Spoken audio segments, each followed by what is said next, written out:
Bonjour à tous, ici Mister Cult. Au programme aujourd'hui, oh la vache!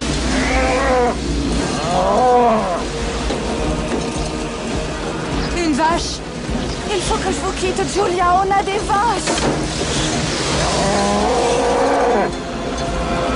Oh, une autre vache! En réalité, je pense que c'était la même. Vous êtes prêts? C'est parti pour Twister.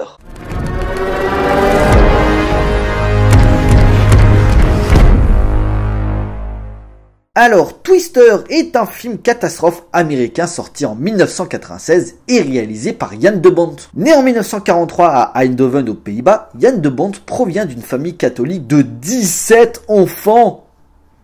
Bordel. Il s'intéresse très rapidement au cinéma où il va étudier tous les métiers à l'école de la cinématographie d'Amsterdam. Après avoir mis en scène quelques courts-métrages et documentaires sous la direction du cinéaste Adriaan Ditvorst, il souhaite se spécialiser dans la photographie pour devenir chef opérateur. À partir des années 70, sa rencontre avec le grand Paul Verhoeven va être un tournant dans sa carrière où ce dernier va le prendre sous son aile en tant que directeur de la photographie pour Turkish Delice, Business is Business ou encore Cathy Tippel. Jouissant d'une bonne réputation, il part la décennie suivante aux États-Unis où en parallèle de sa collaboration avec le réalisateur de Robocop, il va travailler avec des cinéastes de renom tels que John McTiernan sur Die Hard et à la poursuite d'Octobre Rouge, Ridley Scott sur Black Rain, Joel Schumacher sur L'expérience interdite ou encore Richard Donner pour L'Arme fatale 3 qui sera d'ailleurs son dernier film à ce poste en 1992. 2 ans plus tard, commençant à comprendre comment fonctionne le système hollywoodien, il se lance enfin derrière la caméra avec Speed, pur film d'action des années 90 où un jeune flic est aux prises avec un terroriste psychopathe et ancien policier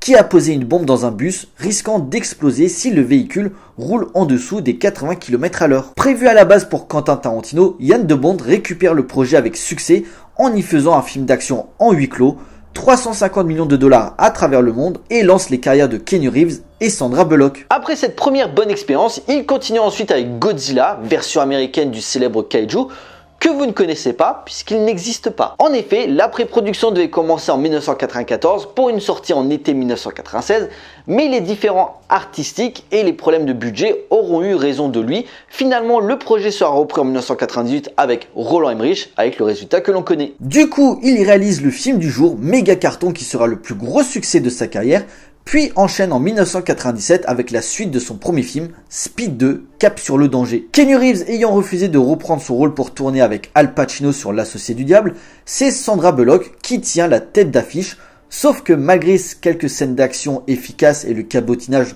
toujours hilarant de Willem Dafoe, Speed 2 est un échec commercial rapportant 2 fois moins que le premier volet et agrémenté de critiques extrêmement négatives. À partir de là, la chute de Jan de Bont est inévitable. Antise en 1999, remake du chef-d'œuvre de Robert Wise, La Maison du Diable, armé d'un gros casting, Liam Neeson, Catherine Zeta-Jones, Owen Wilson et Lily Taylor, le film n'est jamais à la hauteur de son modèle classique de l'épouvante. Prévu au départ pour Steven Spielberg, Jan de Bont se révèle incapable de créer une ambiance angoissante malgré de gros moyens. Même si Antise est un succès commercialement parlant, le film est vu comme un désastre artistique.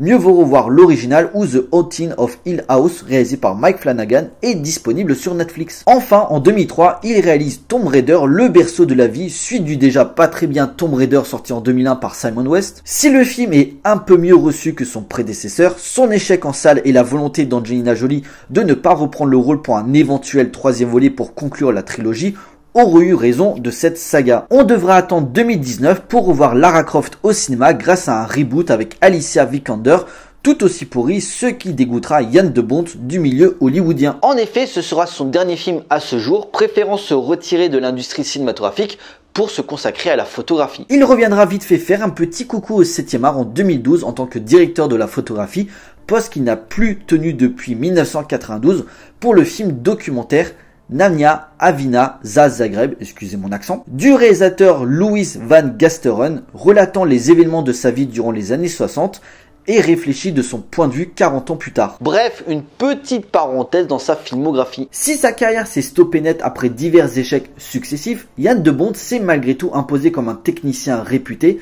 faisant partie intégrante de la réussite de plusieurs films cultes, aussi bien en tant que directeur de la photographie que réalisateur. Que ce soit le thriller, l'horreur, le film d'action surtout, ou encore le film catastrophe comme l'œuvre qui va nous intéresser. En effet, au milieu des années 90, le film catastrophe commence à revenir sur le devant de la scène après avoir été surexploité durant une certaine période.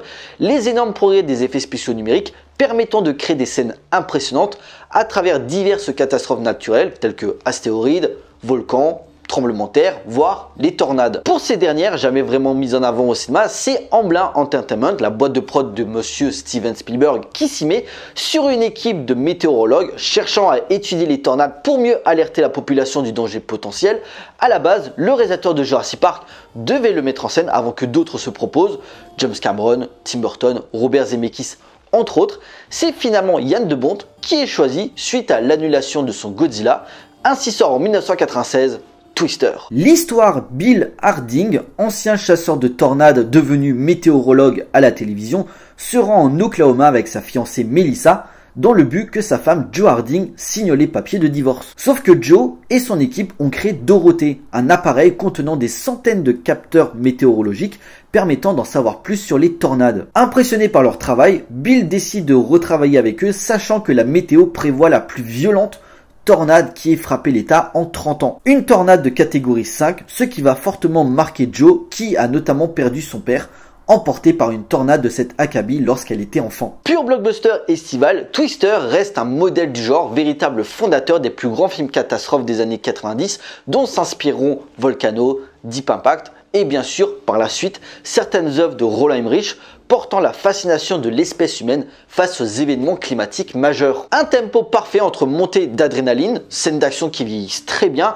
et décontraction amicale d'une équipe de chercheurs qu'on a envie de voir réussir malgré leur recherche de sensations fortes pouvant causer leur perte. Coécrit par Michael Crichton, l'écrivain derrière Jurassic Park et le 13e guerrier, Twister se présente cinématographiquement avec un point de vue différent des autres fleurons du genre. Là où d'autres mettent en exergue les catastrophes naturelles comme des angoisses de destruction qui animent notre bonne vieille Amérique, le film de Jan de Bont adopte la tornade comme épicentre d'un transfuge scientifique. Il ne s'agit pas de les détruire, mais de les étudier pour mieux évaluer le danger qu'elles peuvent engendrer et ainsi prédire leur direction pour mieux prévoir le danger plus rapidement.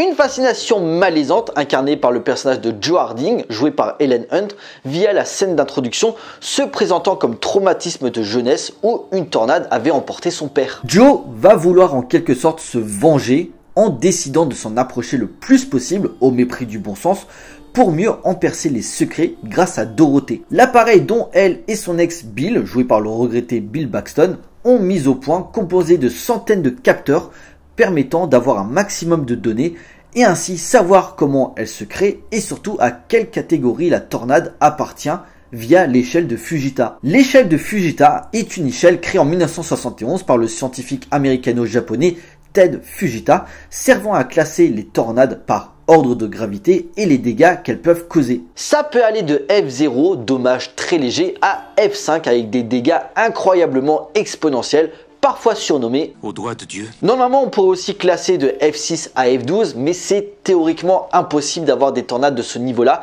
Déjà que des F5, c'est très rare d'en avoir, ce qui fait déjà peur. J'ose même pas imaginer ce qu'une F12 pourrait faire.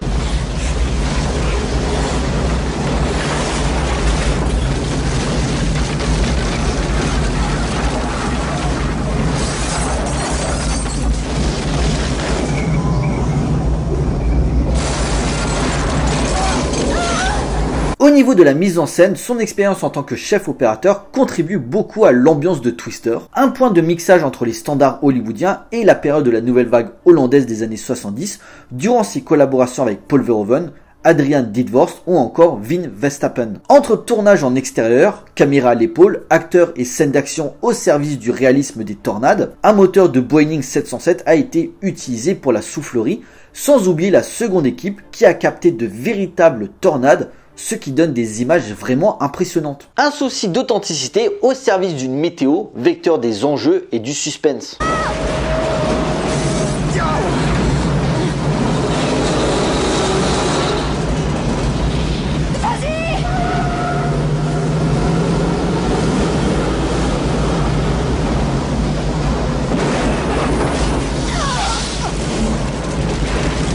Une grammaire esthétique dont le chef-op, Jack Green, qui a notamment bossé pour James Mangold, Judd Apatow et une grosse partie de sa carrière pour Clint Eastwood, joue sur les panoramiques et les transitions de lumière entre le ciel éclairé et orageux, ainsi que les espaces naturels où les tornades se font dans le décor et où leurs ombres annoncent le danger potentiel à tout moment.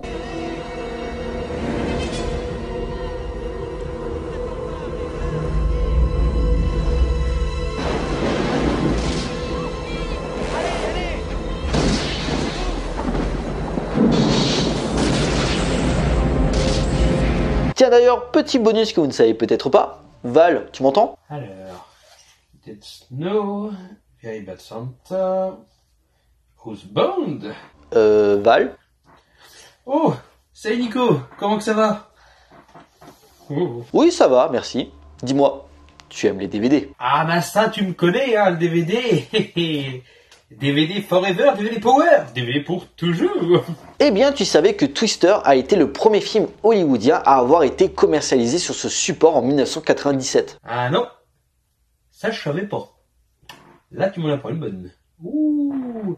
Mais c'est vrai que je l'ai pas Twister en plus. Je suis pas très film catastrophe, mais ça reste un classique comme le Pic de Dante.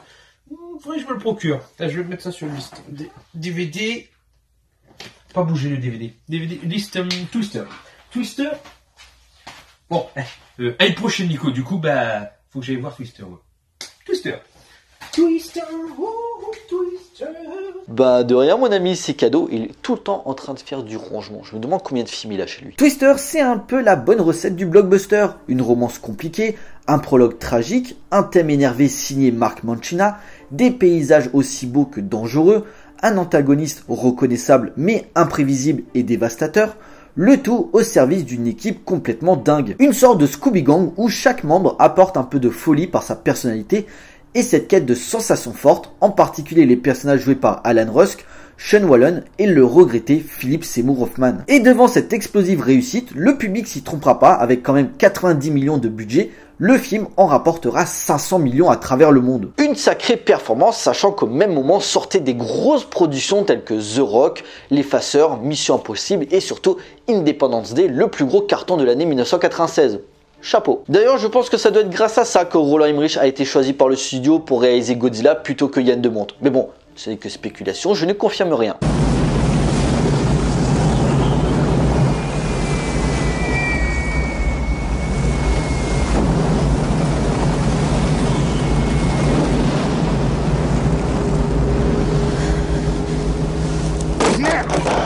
Bon, sachez qu'à Hollywood, on aime bien déterrer les vieux dossiers.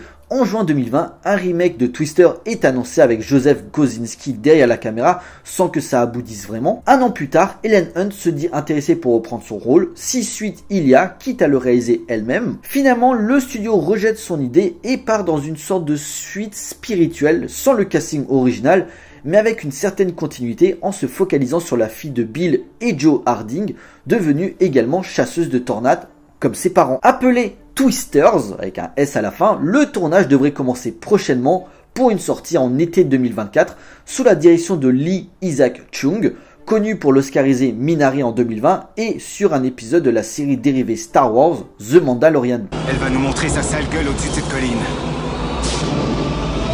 Joe, qu'est-ce que t'en penses? Alors, on va foncer, Joe? Joe?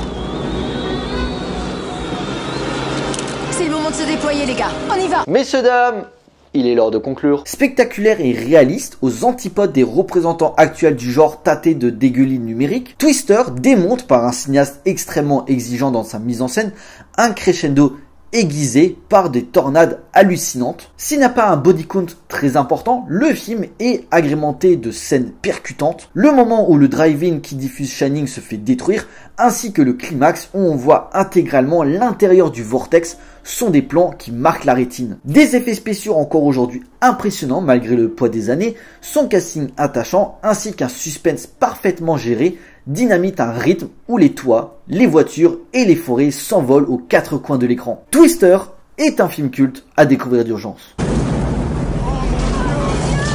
Tu crois qu'on va dedans?